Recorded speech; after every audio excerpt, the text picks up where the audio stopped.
Be seated.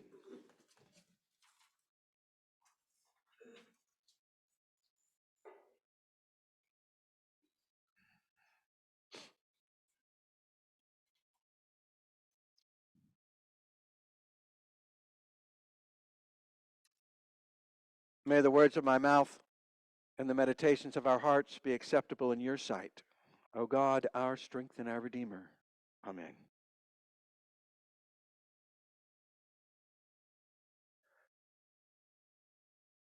When was the last time that you felt wonder and awe? Perhaps it was over Christmas time. Christmas only ended recently. There are 12 days to Christmas, from Christmas Eve all the way to Epiphany, which was yesterday. So it's still kind of like Christmas a little bit today. Maybe it was over Christmas. Maybe you had a moment of quiet looking at the Christmas tree. Or you enjoyed singing one of the great Christmas carols, Silent Night. Or perhaps you had the presence of a family or friends that you had gone to visit or had come to visit you over the Christmas time. Or maybe it doesn't have to do with Christmas at all, really. You could go outside and look up at the stars of the night sky and feel wonder. Or take note of the crescent moon against an azure blue in the sunset. You could remember the face of an infant or the smile of a beloved elder, or maybe the taste of a really, really, really, really good piece of chocolate. Wonder. Now, they have done studies of communities of people who live a long time, like into their 90s, 95, 100 years old, and it's not that uncommon in these various communities in the world. There is a community on the island of Okinawa in Japan where people live a long time. Various communities in Costa Rica in Central America, on the island of Sardinia in the Mediterranean Sea, and some Seventh-day Adventists in La Luma, California. You knew California would get in on the long life thing sooner or later. And they found some things out that are common among these folks. One is, and some of them we know, one of them we know, exercise is good. So you have a garden, or you get out and walk, or you move some way or other. 5 minutes a day will help, even just 5 minutes a day. Wheelchair calisthenics and water aerobics, whatever, will help. By the way, I do say that St. John is a great place if you want to live a long time, because we got more 90-year-olds than anybody. Another, of course, this one's going to hurt, is that these folks eat about 1/10 the amount of meat that the rest of us eat. And instead, they have delicious recipes for beans and vegetables and tofu and all like that. These folks are connected with their communities and with their families. They have friends that they talk to every day. They're not isolated.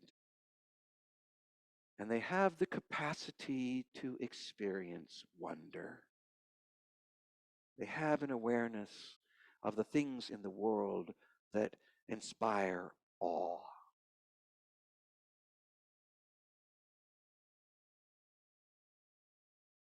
Now, two things can get in the way of our sense of wonder.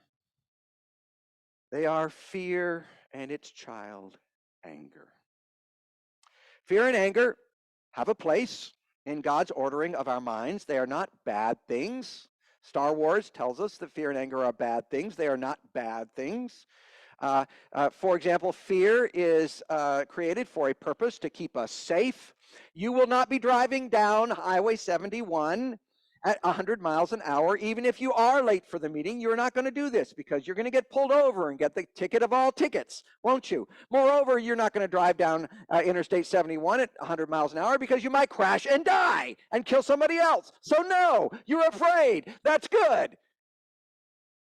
Also, if somebody is hurting you or hurting someone else, is stealing from you, or someone else is lying to everyone, then that makes you mad.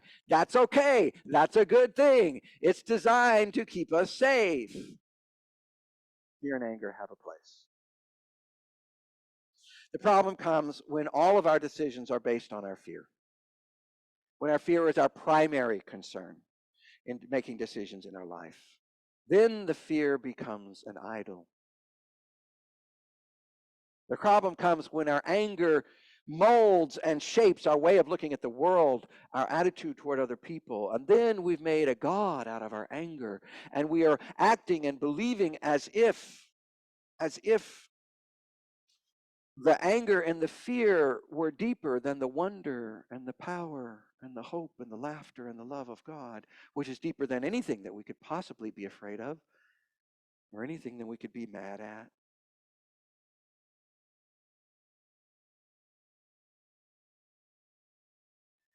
In our gospel lesson for today, King Herod is afraid.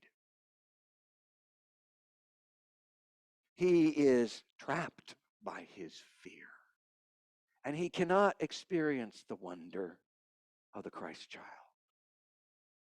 He's so scared. King Herod has worked for his whole life to get where he is and to stay where he is, which is a position of vast wealth and incredible power, especially in relationship to the other people who live around him. He has employed effective propaganda. He has built the Jerusalem temple, one of the architectural wonders of the world. And so people call him Herod the Great to his face. But behind his back, they call him Herod the Butcher, because they know how he got where he is and how he stays where he is. And that's by inspiring fear. He is known for killing anybody that gets in his way, anybody who is a threat to his power, even grown members of his own family, grown children of his, he has done away with. Herod is a tyrant. So when these strangers come from far away, probably from Persia, probably from modern-day Iran, and they're probably Zoroastrian priests, a class of people. The word magi is the Greek word. Here's our Greek word for the day. Magi in Greek refers to a class of priests and knowledgeable people in the Zoroastrian religion of ancient Persia. They tracked the stars with great precision, with very, very exacting observation. They had medical arts. They were the great scientists of their day, and they weren't necessarily men. There were women among the Magi as well. But these people come from far away with this incredible knowledge and mystery about them.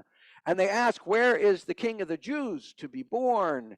And instead of being at least curious, a wise king would have been curious at least about what this is going on and why these extremely knowledgeable and mysterious people came, and they're talking about a new king of the Jews. Who is this? Instead of wondering what's going on, I mean, a wise king would have known the prophecies that God would send a Messiah who would bring peace over the earth, who would bring connection and community so that everyone could have the good kinds of food to eat, so that everyone could be a part of their communities and their families, so that everyone could live a long time. A wise king would have said, how can I be a part of that great overturning of the sadness of the world into happiness? How can I assist the Messiah and be a part of the Messiah's work to bring peace to the world? A wise king would have said that. But Herod is not a wise king. He is trapped in his fear. Because if you govern your life or your household or your country by means of fear, then fear will govern you. If you allow anger to dictate the way you look at the world and the way you look at other people, then anger will dictate you. Herod is trapped by his fear.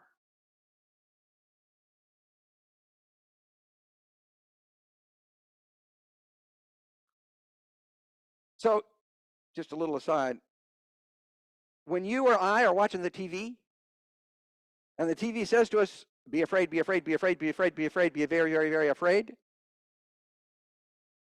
maybe not.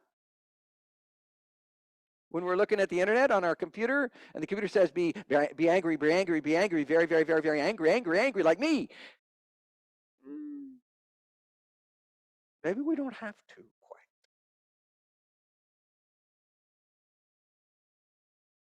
The Magi follow the star to where the Christ child lays.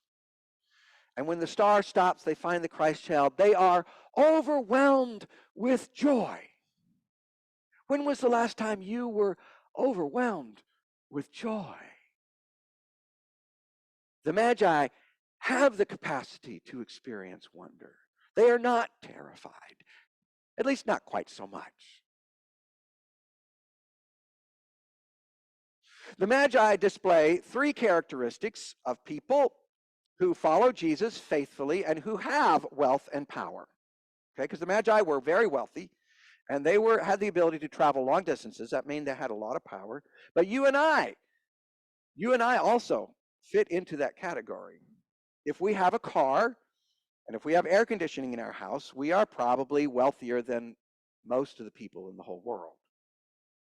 And if we are able to vote in the United States of America, we have vast power, far more power than most of the people in the world. Power which God requires us to use with our greatest wisdom to bless all people and the creation. It's a gift. It's a gift.